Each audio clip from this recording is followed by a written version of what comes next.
Ladies and gentlemen, esteemed members of the educated urban elite. Anyone who's just here for the college resumes. Today, we're learning about our past. We are? Eliza, Yes? this is a group project. You were supposed to come prepared. I'd say I'm pretty prepared.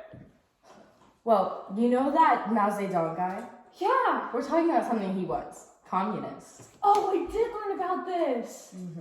Well, okay, let's get started.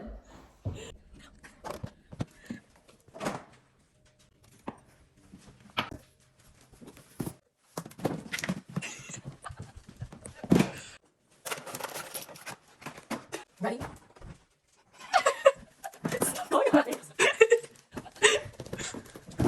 Chinese nationalists and communists were fighting in their civil war, but when the Japanese attacked them, they joined forces to defeat a common enemy. When Japan was defeated in 1944, 35. Japan was defeated and the Civil War began. Oh, I'm so proud of you. She's all grown up. Shut up. The communist leader Mao Zedong realized the way to win was to appeal to the peasants. And so once the nationalists realized that they had been beaten, they ran to Taiwan. I can run! No way. China became communist and the government controlled the national economy through the Great Leap Forward, which often implemented repressive policies under Mao Zedong. Define repressive. Eliza. Yes. Just keep going. Ugh, fine. The Great Leap Forward was a 4-year economic plan executed by Mao Zedong and the Chinese Communist Party. 5. Blah, blah. It was an effort to mobilize China's huge population for rapid development, and at the same time move toward a fully communist society with a greater social equality and collective living. It ultimately led to famine and death, and was a failed attempt to convert small family farms to urbanized communes while simultaneously urging them into industrial production and away from agriculture. So why'd you get so excited about death? Millions of people died, and it was one of the largest famines in human history. Let's move on. Additionally, Mao Zedong attempted to gain more control over China through the Cultural Revolution. The Cultural Revolution was launched in 1966 by Mao Zedong to reassert his authority over China Communist Party, resulting in the widespread social and political aggression and violence. You and your exact dates. I cannot have a repeat of last test happen.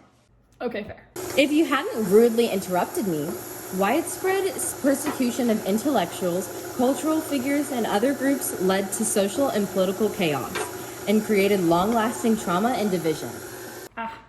So all the attempts to make communism look good, it really just proved how bad it was. Yep, pretty much. Oh, I heard that also during his reign, Mao Zedong developed a relationship with the Soviets. They shared a border and were allies because the Soviets were also communist. Mao Zedong wanted to spread communism, so they ordered the invasion of Korea. Exactly. Unfortunately, the Soviets backed China in doing this, and the US decided to step in, and they ended up in South Korea. As the war goes on, it ends with the divide of North and South Korea, where the North is communist and the South was democratic. Wow, that was a lot. Can I sit down? You're already sitting down. There's one more part to go. What did Mao Zedong do this time? Oh, we're moving on from him. Iran, on to you. I know that guy! Guy? Anyway, land reforms during the White Revolution in 1939 were led by the Shah. The White Revolution helped gain more literacy and health corps, but led to more social inequalities in Iran.